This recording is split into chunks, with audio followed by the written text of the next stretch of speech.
Hi, everyone. Hi, everyone. Welcome, Parker. I'm the project manager at the Nonprofit Quilt Alliance. Please do say hi and let us know where you're connecting from today, if you'd like, in the chat. For those of you who might be new to Textile Talks, it is a free weekly series presented every Wednesday at 2 p.m. Eastern in partnership with the Quilt Alliance and our three partner organizations shown here: the International Quilt Museum, Studio Art Quilt Associates, and the Surface Design Association. All of our Textile Talks are recorded and available via YouTube, and we will share the link for the Textile Talks YouTube recording playlist in the chat box now. So keep an eye out for that and know that you'll be able to watch all of our past talks, and we hope that you'll sign up for future talks on Wednesdays as well. For those of you who haven't heard of the Quilt Alliance, our mission is to document, preserve, and share the stories of all quilts and all quilt makers. Today, we're going to share some videos from our Go Tell It project, which is a quilt documentation project that seeks to record the stories behind the quilts. Go Tell It at the Quilt Show features one person talking about one quilt for up to 3 minutes, sometimes a little more and often a little less. So I'll talk a little bit more about that project in a second. But to find out more about the Quilt Alliance and our QSOS project and our Go Tell It project, you can visit our website. We are a member-supported organization, so I hope you'll consider that. We rely on community support to carry out our important mission of no more anonymous quilters. A quick reminder, you can use the Q&A box if you have questions. We're going to have time for questions after we play some videos. You can use the chat box to greet others. There's a setting, and you can decide if you'd like to send it just to panelists, which is just the folks presenting, or to everyone. So if you want everyone to see your message, double check your settings before you send your chat. And we have enabled Zoom's closed caption feature. If you prefer not to view the captions, you should be able to turn them off by finding the CC or live captions button or going into your settings. We are going to play some pre-recorded video that spans 11 years. So it's a varying volume. I might recommend being ready to adjust the volume on your computer as needed. I have got the volume set as high as I can on my end. You may also want to grab a pair of headphones if you have one handy. Today, we are sharing stories recorded over the past 11 years at QuiltCon, the national and international, really, quilt show put on by the Modern Quilt Guild. The Quilt Alliance is honored to have attended many of the QuiltCons that have happened since 2013, including the most recent show in Raleigh, North Carolina, which is near me. I live in Durham, where we did a number of interviews about their quilts in the show, and also a few interviews with people who just brought quilts to our booth and talked about them. And while we were there, I met a lot of people who mentioned that they're big fans of Textile Talks. So thank you so much for everyone who said hi and mentioned that you've enjoyed watching these videos. We thought it would be really fun to show some of the interviews that we collected this year, which are part of our Go Tell It at the Quilt Show series. One person talking about one quilt for up to 3 minutes for people who couldn't travel to North Carolina and attend QuiltCon. But I also realized that with this particular iteration of QuiltCon, we have recorded more than 100 videos at a QuiltCon event since the first year in 2013. So this is a retrospective of videos from throughout QuiltCon's history, ending with some recent videos. I really think there's no substitute for hearing about a quilt straight from its maker. Over the past 10 years, I've talked to about, if my count is right, 882 quilters about their quilts in a Go Tell It video, ranging in age from 13 to 94. And these are quilters from in California, Florida, and every part of the United States in between. And every single time, 882 times, I have been surprised by something that they said about their quilt. Or I have learned something about the quilt that I wouldn't know just by looking at it. QuiltCon is an especially joyful quilt show, I think, and brings people together, sometimes who have only met online or in online communities, and it's a unique and colorful show. So I'm really excited to show a selection of videos, starting from the very first QuiltCon in 2013 in Austin, Texas, and ending just this year in February. Afterwards, we're thrilled to have Karen Cooper, Executive Director of the Modern Quilt Guild, on to talk a little bit about QuiltCon, trends she's noticed throughout the years, and a little bit more about the show. So I look forward to welcoming her after we've watched about 30 minutes of video. And as we go through, you'll notice how the quilts change throughout the little over a decade, but also you'll see how our recording technology changes as well. So bear with us. The beginning videos are certainly a little less sharp than the end videos. So I will go ahead and get started.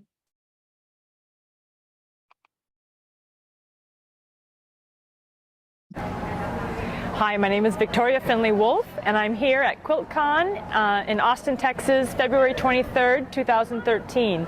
I'm here with my quilt, Double-Edged Love, and I've just won Best in Show. Yay! I'm from New York City. I run the New York City Metro Mod Quilt Guild, and I just wanted to talk a little bit about, how this quilt came to be. So the challenge for the Modern Quilt Guild for this particular one was modern traditional is the category. And the inspiration came from the fabrics that I chose to work with, which were given to me by Jay McCarroll. It's his fabric line. And the palette is called Center City, and it was based on a city layout of a lot of different cities around the country.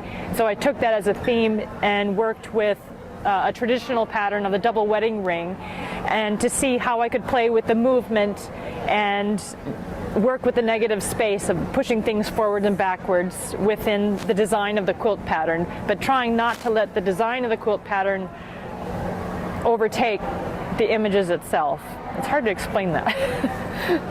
So it was also a collaboration quilt because I had a friend of mine, Lisa Sipes, did the quilting on the quilt.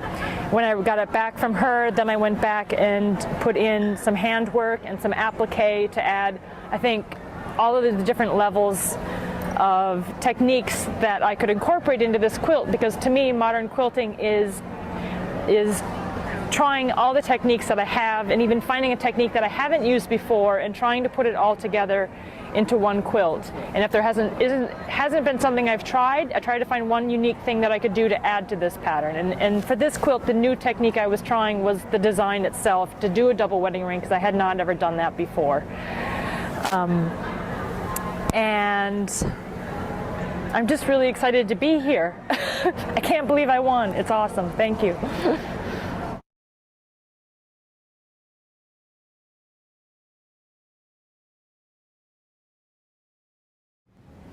Hi, my name's Jackie Gehring, and we're here at QuiltCon in Austin, Texas. Today is February 22nd, 2013, and this is the Bang You're Dead quilt. My quilt Bang has been in my head for a long time.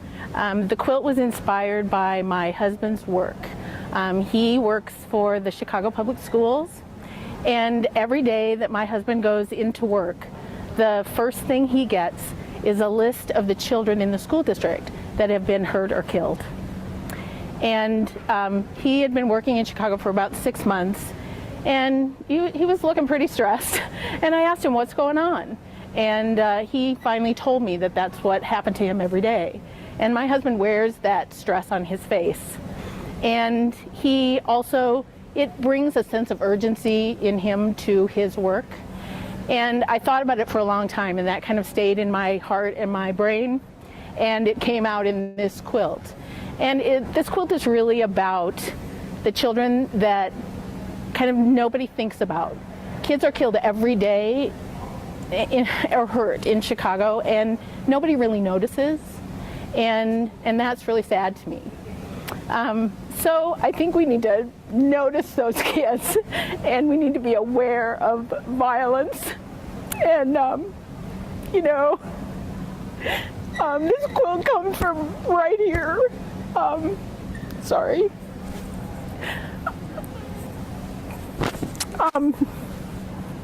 So Bang is a statement about, it's not about guns, it's about violence. And we need to be aware that violence is a huge problem.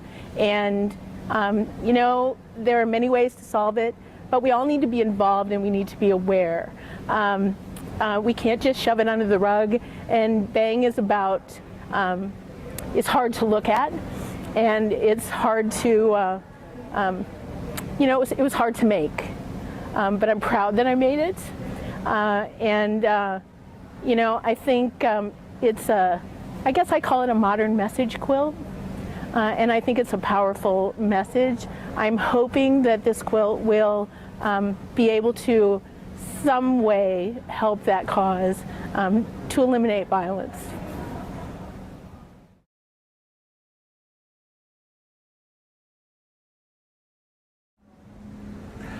Hi, I'm Thomas Knauer from Utica, New York. I'm here at QuiltCon in Austin, Texas. It's February 23rd, and this is one of my quilts in the show titled In Defense of Handmade. And this is, in fact, a large-scale reproduction of the UPC code and number for one of Martha Stewart's mass-produced, made-in-China pseudo quilts for sale at Macy's. And the basis of this quilt was really in response to the way handmade has become transformed into the idea of looking handmade, and how we buy handmade looking things at IKEA or at Target or at Macy's, and we've sapped the actual intellectual and personal integrity out of the word handmade itself. That looking handmade becomes a signifier for being a responsible and ethical human being, but is becoming more and more devoid through the commodification, the saleability of that aesthetic at a mass level, that it's yet another word, it's another premise, it's another ethos that we've drained out of being. We now sell that and market it. It also comes from, so Martha to me in some ways, she's fine, she's Martha. I don't mean to impugn her as a human being, but the Martha franchise in some ways is just such an exemplar of that problem in many ways. And at the one level, it's yes, it is bringing craft to a bigger audience, yet part of the, and I don't blame Martha per se, the inevitable byproduct of growth is consumption. And what does that consumption mean is what this quilt is really about. And I think we really need to examine that in our own practice as quilters and our lives. So I think that's part of why we make these quilts, is because we don't want to simply consume the look. We want the engagement with what we make and the social and political implications of stepping away from cheap foreign labor and exploitation of children to make these things. It also very, very, very quickly came from an unfortunate moment at Cracker Barrel, where one of their mass-produced quilts used the tagline, "made from a handcrafted pattern." And the language that we use, so the pattern was somehow handcrafted, even though the quilt is purely mass-produced and lacks the entire notion of handmade. And that moment really inspired this quilt as just how profoundly we have shifted the words and the ethos, and how, to a degree, the marketing apparatus has duped us.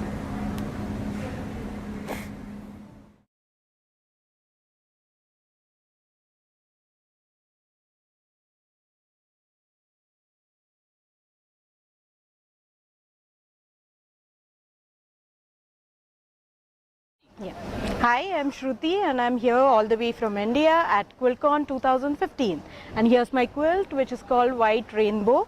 The inspiration for the quilt came when I read a book by Daniel Steele called Sisters, and in it one artist loses her eyesight. That got me thinking that at least she knows what colors mean. But what would colors mean to somebody who has never seen them?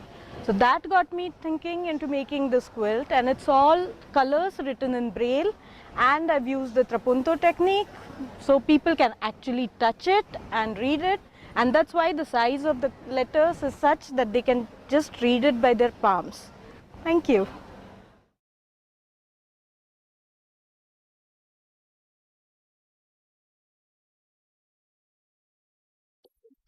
I'm the founder of the Cincinnati Modern Quilt Guild, and I'm here at QuiltCon today talking about my quilt Flyaway. I like to work on in a large scale format. I like to take traditional blocks such as this quilt, which is inspired by a traditional block called the winged square, and I like to increase the scale so much so that one block makes up the entire quilt.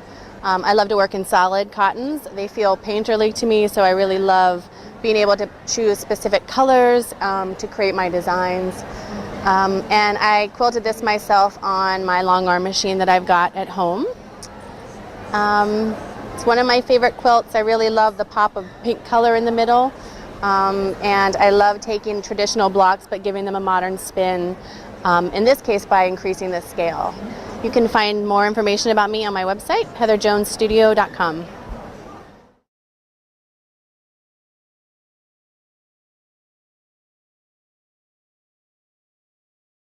I'm Laura Hartrick. I'm here at QuiltCon with my quilt for my bed. I think that's what I titled it.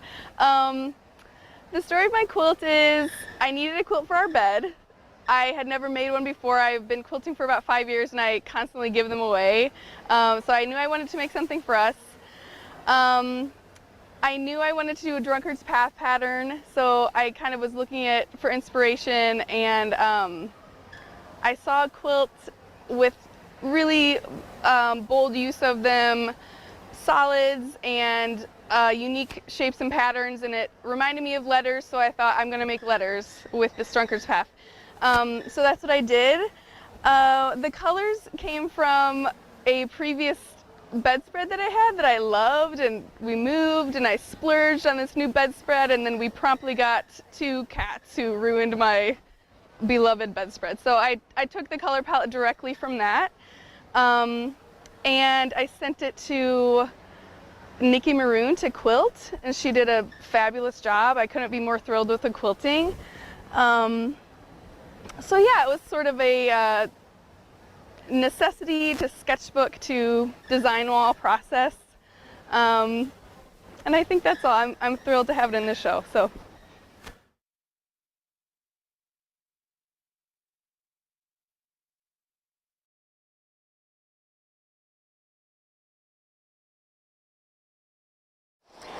Hi, I'm Sarah Bond, and I'm at QuiltCon 2016, and this is my quilt, Release the Geese 2. And I made this quilt over the course of probably 5 or 6 months, and I've always been impressed and inspired by traditional quilt forms. And so this is obviously flying geese, but instead of flying in a straight line, they're moving around the quilt. I always notice that when people talk about modern quilts, they often say things like, this is not your grandmother's quilt. And I just want to say this really is. My great-great-grandmother, Jane Arthur Bond, was a quilter and a slave. My great-grandmother, Luvinia Clarkson Cleckley, was also a quilter. And so every quilt that I make has a little bit of them in it. So even though it's a modern quilt and it won 3rd prize in the modern traditional category, it is still my grandmother's quilt.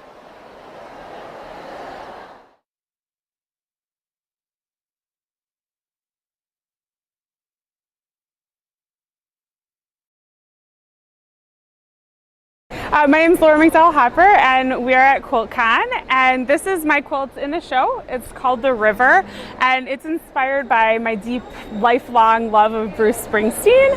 I went to a I've been to a few Bruce Springsteen concerts, but I went to one last January 2016, where he was playing every song off of the album The River from 1980, and it's a classic Bruce album.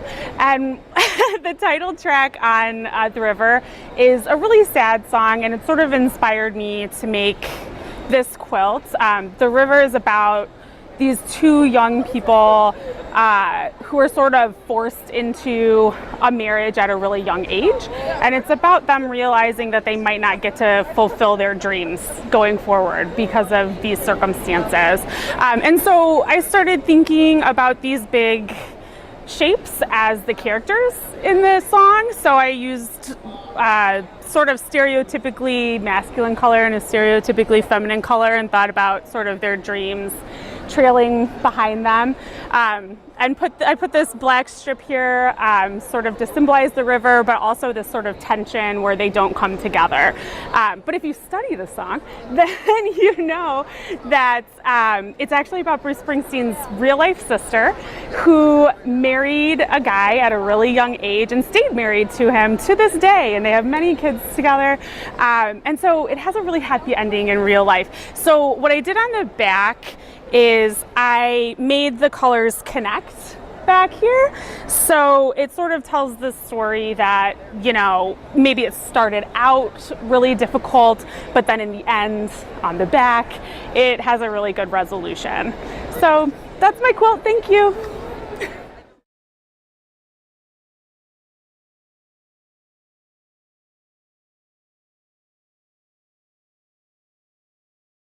My name's Mary Kay Waldvogel. I'm from Knoxville, Tennessee, from the Knoxville Modern Quilt Guild. And I'm here to talk about a quilt that I entered that was juried into this show. I don't consider myself a quilt maker. I do make quilts. I'm more of a quilt historian. But this particular quilt is entered in the small quilt category. It's called Boro on My Mind. Boro is a Japanese kind of recycling and reusing of fabrics, a lot like we do in the South. And I've been to Japan several times, and every time I go to the flea markets and collect the old fabrics. And so I've had these fabrics. They're all from Japan. They're cottons, they're woven, and I finally decided to cut into them and make a quilt top. So I had the quilt top made, and I really, the part that I like about making a quilt is kind of working with the lights and darks and getting it just right, and I was really pleased with it. And I sewed it all up, and I didn't know then what to do with the quilting. I suspected I wanted to do sashiko, but I leave things. I'm a procrastinator. And I was with Barbara Brackman. She and I do a quilting retreat together and sit next to each other at the tables, and you know, this was on the wall, and she said, "Mary Kay, I'll take this home and do the sashiko for you." And I said, "Ooh, I'm not sure I wanted to do it." And so I didn't give it to her at the end of the retreat, but I got home and I said something to my husband about it, and he said, "Duh, Barbara will finish it. And why not?" And so I sent her the top and the back and the batting. It's all the right stuff. It's cotton, it's even the backing is a fabric that was recycled from 1890s. And so I saw her again like 2 months later in July. She'd finished it. I couldn't believe it. And then I showed it to my Modern Quilt Guild at Show and Tell.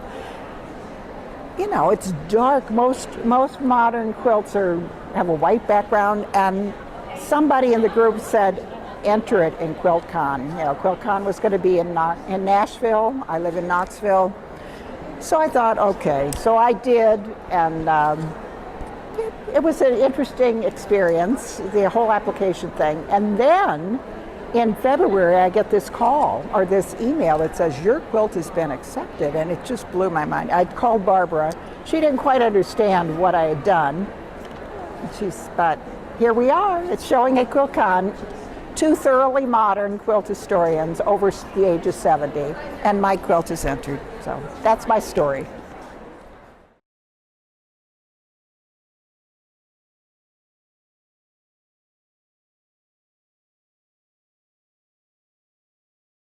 Hi, I'm Holly Harper, and I'm coming to you from QuiltCon 2019 in front of the charity quilt for the Chicago Modern Quilt Guild, and I'm one of the members. When we came up with the design this year, and Heidi designed it for us, and she announced the theme, and it was around hospitals, I got really excited because a great deal of my life has revolved around hospitals, and so I wanted to do 2 blocks. And for people who have been in the hospital or had family in the hospital, it's a really visceral experience, and it gets into your bones and it stays with you. So I have 2 blocks in the quilt. The first one is right here, and there's 3 stars in it. They're tiny pieced. And I did that because my mom and my sister are both nurses, and so I kind of grew up in the hospital following my mom around, and then my sister, and then I work in a hospital now in medical education. So most of my life has been going to a hospital for good experiences. And then this block up here is for my dad. And when I was 11, my dad had a massive cerebral hemorrhage, aneurysm, and a lot of strokes. And we spent 176 days in the hospital after his aneurysm. So it was a long experience. You live in a waiting room. You have a family waiting room. And because of the strokes and the damage, there were tiny parts of who he was before that were still visible as he started to rehab and get better. And then there was a lot of different things there. It was almost like I ended up with 2 dads, my dad from before and my dad after. So I've got lots of little half square triangles that are really, really tiny and a little bit bigger to kind of represent that duality and the changes. One of the other things I wanted to incorporate is my dad always used white handkerchiefs his whole life. And so just the tactileness of those handkerchiefs after they've been washed, and they're so soft. So I've got little pieces of those that I put into my block as well to represent him.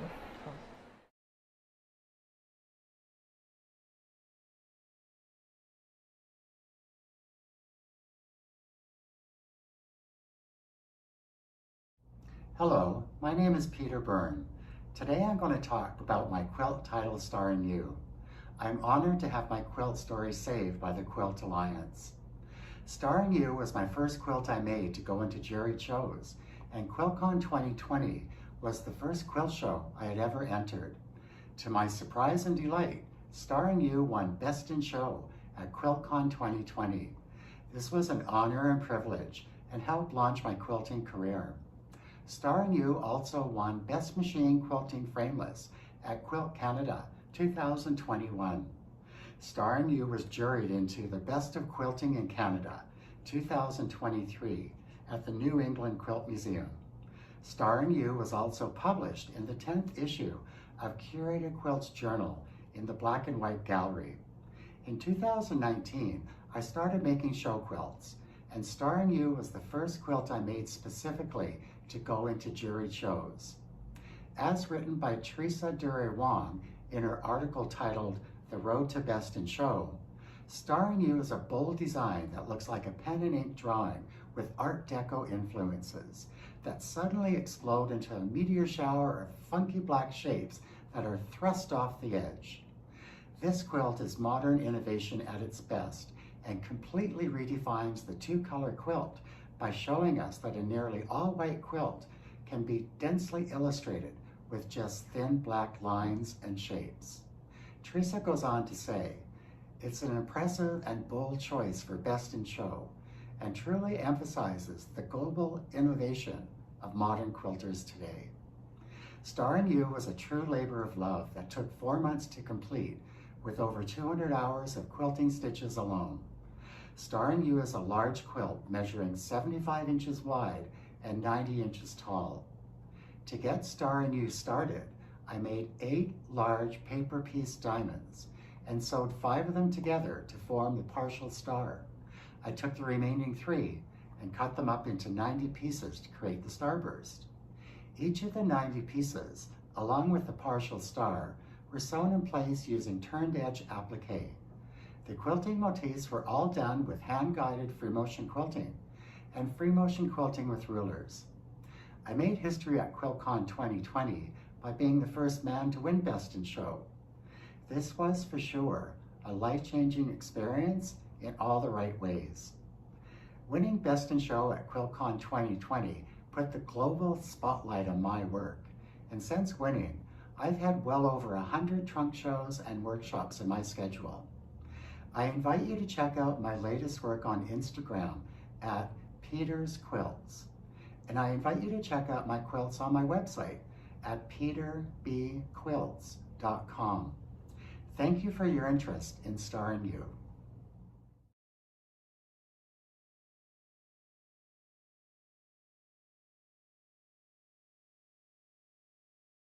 Hi, my name is Emilie Trahan and this is a story about my quilt, Blooming. I started this quilt in January 2019 while I was 8 months pregnant with my first child. To take my mind off all of the baby preparation, I started to experiment with improvisational quilting, and all the fabrics that I used in this quilt are upcycled. I started with this little section here, playing with curve piecing, and then it grew around it like some sort of a flower. And one of my favorite things to do when selecting colors is to play with value. I wanted this to feel like an explosion of light and color and life. And as the quilt grew, well, so did I. And by the end of the piecing, I was at my due date. I then decided to baste the quilt in the hope of triggering my labor. I proceeded to pin baste the quilt on the floor on all fours for an afternoon. I went into labor a couple hours after and welcomed my baby girl the next morning. The quilting process was a bit more challenging with a newborn. I remember quilting parts of it with my baby girl on a baby carrier. The quilting was made on a domestic machine with free motion quilting, and in my opinion was overly detailed and time consuming. But by the end of it, I realized I had made a quilt about my journey into motherhood. QuiltCon Together 2021 was my first time submitting a quilt for QuiltCon, so I was overjoyed even to be included in the show. When I got notice that I had won a prize, I was in disbelief. And when they announced to me via Zoom call that I had won Best in Show, it was total shock. And to make this even more considerable, I was then 9 months pregnant with my second baby girl and welcomed her a couple of days after. I had just came back from the hospital when QuiltCon Together kicked off. Even though I am very proud of this quilt and this prize, I think I appreciate even more the full circle moment of having this quilt linked to the arrival into this world of both my daughters. And so I will cherish it for a very long time. Thank you for listening to my story, and happy quilting.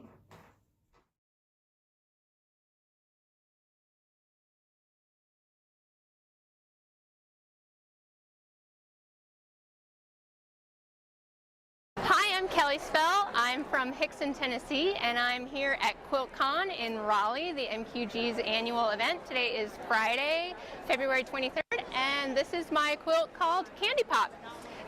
It is a design that I made in the past year. It is similar style to quilts that I make often. I usually work with circles and swirls. I am inspired by hydroelectric water turbines that pump water and help create energy where I live in Tennessee, thanks to the Tennessee Valley Authority. And so I wanted to play with this idea of a giant swirl making its way around a number of circular turbines.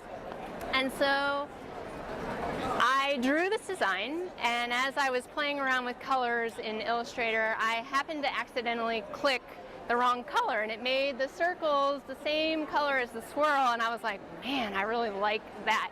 So that was kind of exciting, and then I was staring at all the piecing, and I know now that generally anything I can draw, I can piece, but this was a bit of a puzzle, and so I had to stare at it for a long time and seek some help from friends to figure out what order to put all of these pieces together. It's probably hard for some of you to see at home in this video, but this single swirl is about 18 feet long. It comes down the first column of circles and winds its way back up and all the way back around down to this side.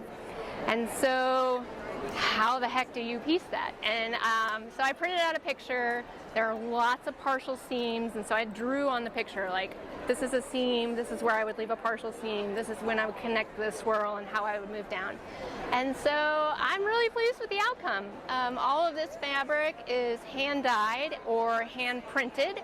So I screen printed the background print and the print in these pink segments here, and then the red is just solid, and the back is also hand dyed. And so it was a really ambitious project. It was probably the most ambitious quilt I've ever made, and having it recognized as the best original modern design here at QuiltCon was just icing on the cake. That I love it. I managed to pull it off and get it together and piece all of these crazy pieces, and to have everyone else love it also is just really exciting. And so I'm glad to be here and share it with all of you.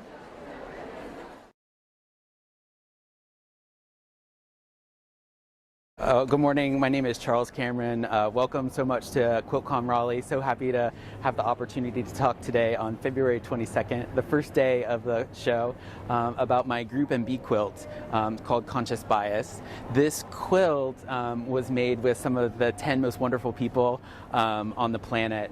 My Quilt's Unscripted bee, I'm a proud member of that bee.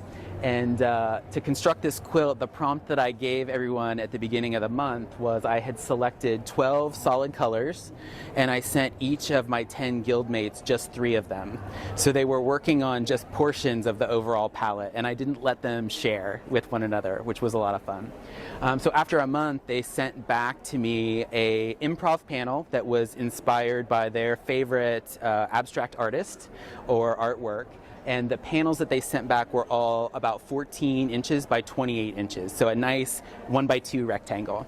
And so they were beautiful, of course, by themselves, but my intent was really to mix and match and marry them together. So I first sewed all the panels together in one long row, and then I took that panel and very bravely cut it at an angle, about a 45-degree angle. And so I had all of these trapezoids, and I turned them 90 degrees and then sewed that panel back together. So that's how you get this very consistent kind of diagonal.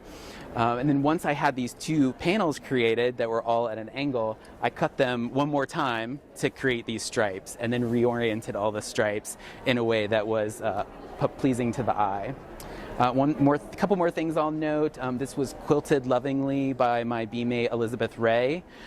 We worked together to choose 16 colors of thread. There are 8 colors in the red columns and a different set of 8 in the blue columns, just because we like to be persnickety like that. And one final thing I'll mention about the back is my beemates all sent me their leftover scraps. So the back is pieced from all of their scraps and includes about a 3-inch block with each person's signature. So it was a really wonderful way to finish the quilt.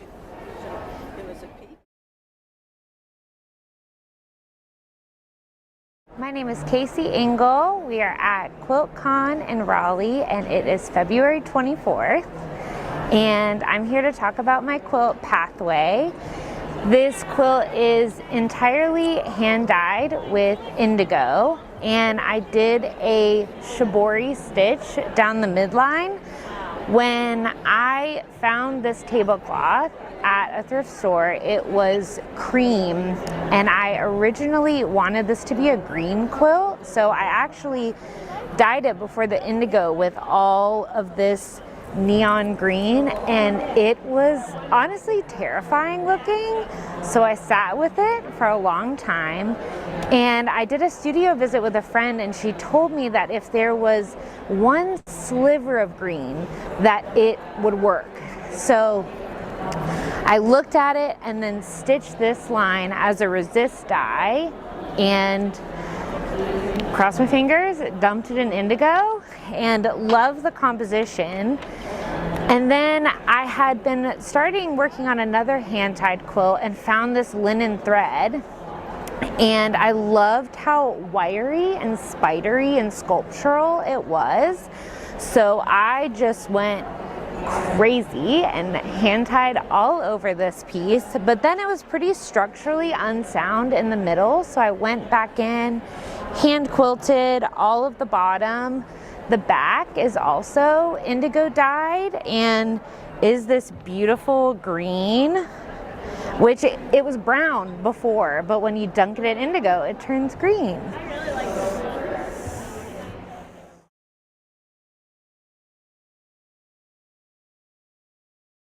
Hi, my name is Genesis, and today is February 25th. We are at QuiltCon 2024 in Raleigh, and this is one of my quilts, Tiny But Mighty. I've made my quilts while temporarily living in a camper. So this one, I hand sewed curvelets using foundation paper piecing in the center of them. And I hand quilted it with metallic dazzle thread so it kind of sparkles. Yeah.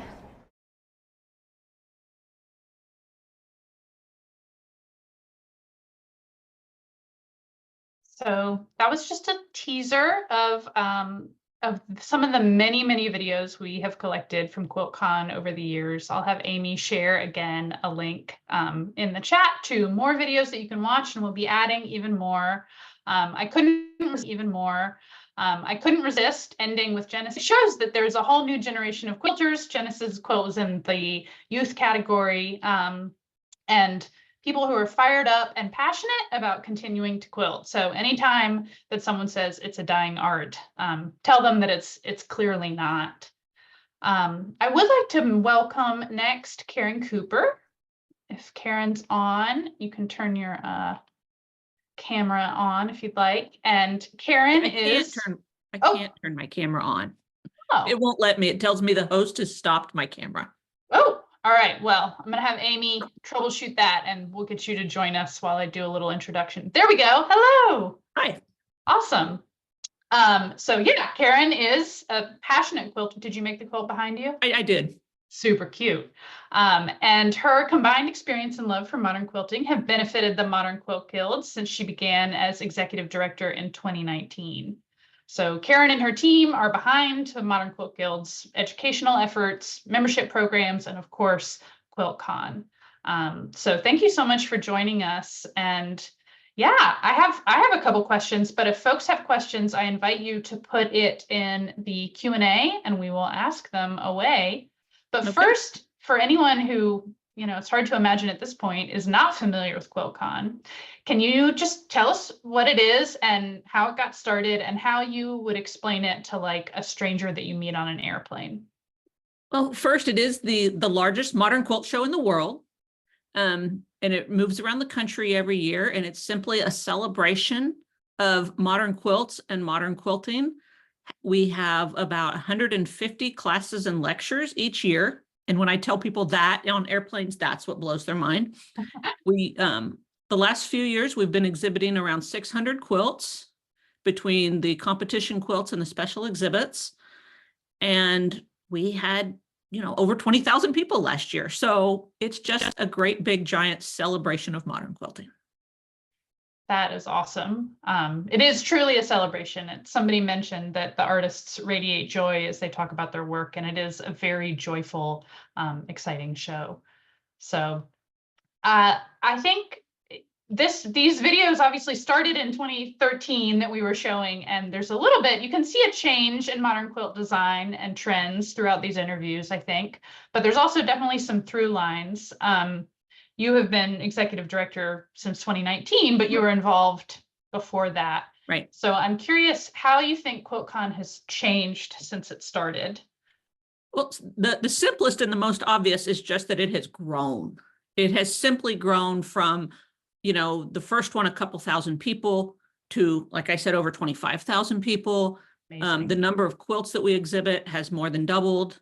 The amount of vendor space has more than doubled. So the exponential growth has just been insane. I think the complexity and the joy too, the joy of the quilts has grown as more people are doing modern quilting, and more people are entering. We had almost 2,400 entries in the last year. It's just such a diverse group of quilts that we are seeing. So I think just the growth and the evolution of the event. It is amazing how it just keeps changing and growing, and it seems like it can't get bigger, and, Well, I and think somehow there it does. Well, and I think that there was, obviously we stopped in person for a year like everybody, and we had our virtual event, and it's exciting that you had the best in show quilt from the virtual event. Yeah. But I think that if you've been back to QuiltCon since then, especially in the last 2 years, it's just this massive explosion. There's so many new quilters. There's so much excitement from the people that have, when I went in 2020 as a staff member, I talked to lots of people. There's a lot of people there. It was great. But the last 2 years, I have talked to so many people who started quilting during the pandemic, and this is their first QuiltCon or their second QuiltCon. So I think there's just been such a huge new infusion since the pandemic into the event as well. This is impossible to predict, but if you had to say what you think QuiltCon will look like in 10 years, what do you think might be different? What do you think might be the same? Do you think it'll keep growing? Will you have to do 2 a year just to accommodate everyone? I don't see, especially if nothing else for my staff's sanity, I don't see 2. Good. Because I also don't ever want there to be the best QuiltCon and then the second QuiltCon. Mm-hmm. I think it needs to stay as one QuiltCon. I don't know what, we keep trying to talk about is what we've had the last 2 years. Is that just a big growth and we're going to go back down to where we were, or will it stay steady, keep growing? I don't know. I just hope that I know that we will be able to keep our same quality of education, our same quality of quilts. It will continue to grow and evolve. And I'm confident that our members will keep making more and more amazing work. It's just every time you think, you've seen everything, you haven't. It's true. So, I know that will keep going, and the show will keep changing because, we have a different jury every year. We have new judges every year. We have new people submitting and getting in. So the show will continue to grow and evolve and change. Yeah, I think that's exciting. There's been an evolution every year that I've been. I went to the first QuiltCon in 2013, and this is kind of embarrassing, but when I was in college, I wrote a paper about the Modern Quilt Guild, and this was in 2012.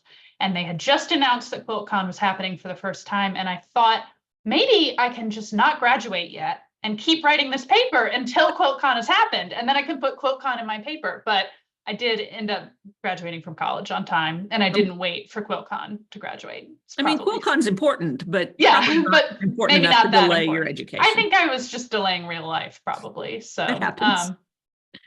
I'm curious too, have you seen, we saw Genesis, who's a younger quilter, and also I think in this, I randomly selected these videos to kind of give a depth and breadth, but there were at least 3, I think 2 Canadian quilters and an Indian quilter maker. Have you seen a rise in both youth quilters and international quilters? Can you talk about that? I think our youth quilters are certainly becoming more sophisticated.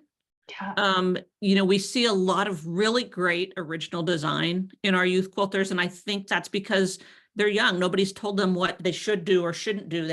They draw something and they make it. Mm-hmm. And so it's exciting that they have that level of energy and creativity, and it's exciting that they have parents or aunts or uncles or grandparents that help them make that happen. Yeah. And so I am confident that will lead us, to those people, those children growing up and becoming, continuing to be quilters. So that will be excellent and exciting. And then as far as international, we've always had the international quilters, but I think, it's since I've come, I feel like there's more, but also that's probably because during the pandemic, we didn't see them, so many of them weren't able to come to the US. So we didn't see them in Phoenix or whatnot, but we have international winners every year. And I know that mostly because I have to be the person that pays them. And so I got how I pay them. So I do pay attention to that, but we have international winners every year, and that's exciting because we are obviously an international guild, an international organization. And so it's great to see members from around the world do well. Yeah, that is exciting. And when I was there this year, I wandered into the youth section, and I didn't realize, it wasn't like they were clearly quilts made by younger people. Fabulous and amazing quilts. Fantastic. And I do think we're one of the few shows that actually juries in youth quilts and has them fully judged, like any other quilt. And I think that's really neat that we're able to do. Awesome. So there's other kids out there watching this Textile Talk.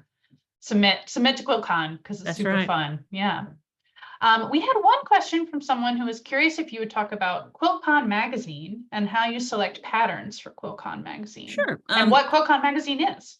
QuiltCon magazine is a partnership between the Modern Quilt Guild and Golden Peak Media. So it's actually their magazine that they publish and they put out. They just work with us to have a QuiltCon specific event, and we provide a lot of the content.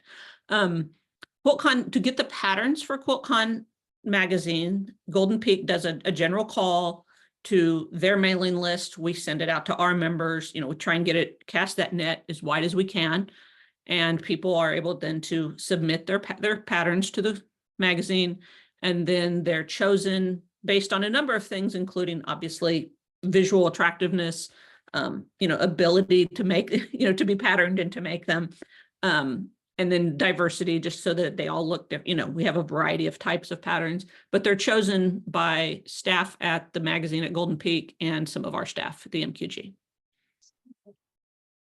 Let me see if we have a couple other questions here. I think I'm curious, since the Quilt Alliance is a documentary organization, how do you and your team document QuiltCon as it's happening? Do you have a collection of images or video? I mean, I know you're so busy to put it on. We are a little busy, but we actually hire photographers we hire one person who just photographs all the quilts.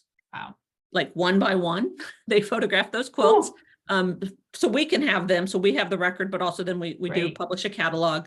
And that person usually works early in the morning before we open the floor, and then late at night after it's closed, so that they're in there without people and they're not disturbing the viewers, and the viewers aren't getting in the way.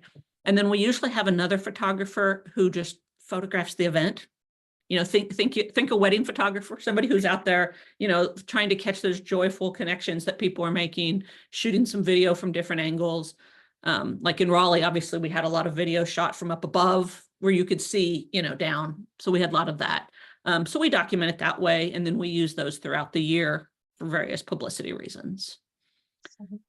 One thing you had asked me in advance, can I answer that question? Absolutely. Yeah. Because I had talked to my staff about this morning. You had asked about what surprises us the most about QuiltCon, or what we like the most, and kind of what's the hardest part about QuiltCon. Yeah. And as you mentioned, it's all put on by the MQG staff, and there are a total of 8 of us. And amazing. It's exciting to see it all happen. We work on it throughout the year, various people, some people all the time, some people sometimes, but we all work on the event throughout the year. So it's exciting to see everybody come together and see everybody's joy. Yeah. As far as the hard parts, it's kind of that customer service. You're excited, how it's supposed to go, and then you see things happen or you get complaints. And so that's a challenge, but overall it's a joy. Your brain hurts and your feet hurt by the end. Just because you're on and you're making decisions and there's so many things going on throughout the week, and you're just responding them and, throughout the week. So that's kind of fun and hard. My favorite part is seeing all the people. Like I try and make time to work some of the lines. Like I help people get their badges, because people are so excited when they get there. And I kind of have a chance to chat with people and find out where they're from, hear their stories. This is their first one. They're there with their grandma, whatever.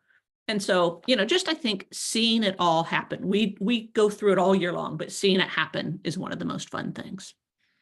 Yeah, that is, as someone who's had a booth at QuiltCon, and you go in Wednesday or whatever during booth setup, and you're just like, how is this going to come together?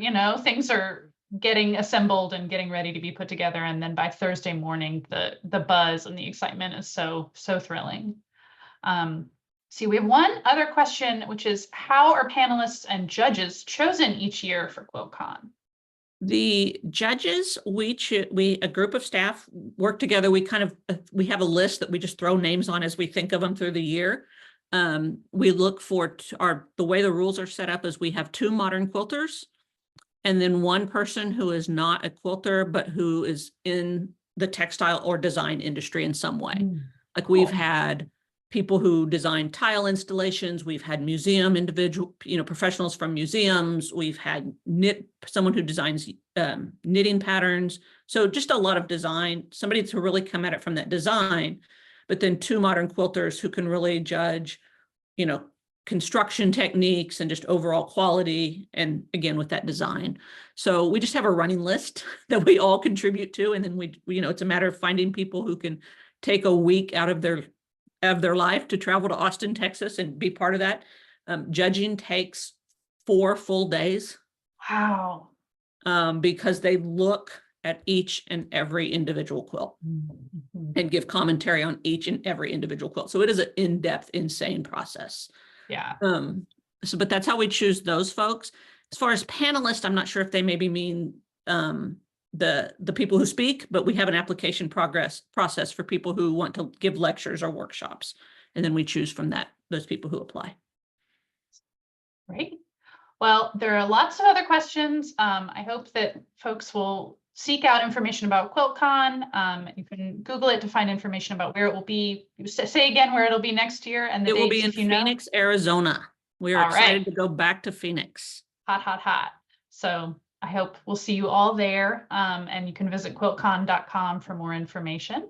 Yep. And yeah, thank you so much, Karen. It was really fun to go down memory lane for me and see all these videos. And yeah, thank you for having us and for being part of our event. We're so excited to have you all every year. So thank you. Yeah, it's so fun, and to hear about the stories of the quilts. I'm always surprised, and always there's a funny story, and always there's a heart-wrenching There's neat stories, and it's sometimes you see the show in person, you see the videos, and then you see the show on social media, and there's just so much there. It feels like a different show.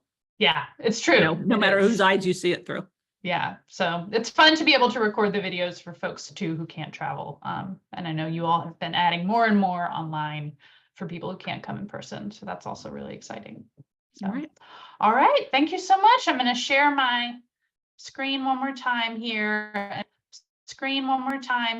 And just say, if you are a member of a guild or you have your own show coming up, definitely reach out to the Quilt Alliance. Someone asked if Quilt Alliance visits other shows, and we would be happy to talk to you about that, or talk to you about how you can document your own local quilt show with a similar project. And if you have a quilt that you love and you'd like to share the story of, anyone can record a Go Tell It video. It's one, you can use your phone. It's up to 3 minutes, and just grab a friend and grab a smartphone and get started. So thank you again for joining us. Thanks, everyone, and have a wonderful afternoon.